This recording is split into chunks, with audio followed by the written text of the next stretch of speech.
Success fail. అందుకే ఇప్పుడు మన హాస్పిటల్స్ అంటున్నాం కానీ వైద్యాలయం అంటాం.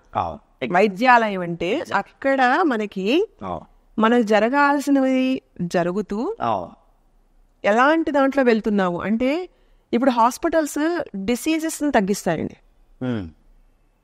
హెల్దీ ఎన్విరాన్మెంట్ ఇవ్వండి కదండి.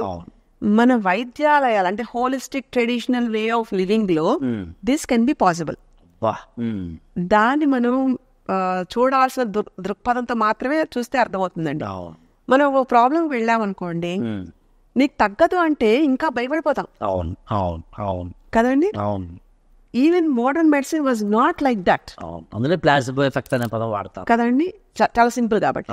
కాకపోతే అక్కడ కూడా నీ ట్రాన్స్ఫర్మేషన్ లోపల నీ చేసుకుంటుంది అనుకునే ఒక నమ్మకంగా నాకు ప్రొవైడ్ చేశారనుకోండి, ఇంత ఫాస్ట్ లెవెల్లో ఉండే ఈ రిగ్రెషన్స్, ఈ సర్జరీస్ ఫెయిల్ అవ్వడం, ఇలాంటి ఒత్తిడి నుంచి తప్పించుకుంటాం. ఎందుకంటే ఒత్తిడి కూడా నెగిటివ్ ఎనర్జీయే, అంతే కదా. అండ్ డిప్రెషన్ నెగిటివ్ ఎనర్జీయే. నా వల్ల కాదు అన్నది ఏదైనా సరే, అంటే అసలు ఇబ్బంది కన్నా చెయ్యలేనే ఇంక ఇంతే అనేటప్పటికీ ఇంకా డీలా పడిపోతాం, ఇంకా నా లైఫ్ అయిపోయింది అనుకుంటాం. అది మానసికంగా ఎంత కృంగదీస్తుందంటే యూ మిస్ యువర్ సెల్ఫ్, మనల్ని మనతో డిస్కనెక్ట్ చేసేస్తుంది.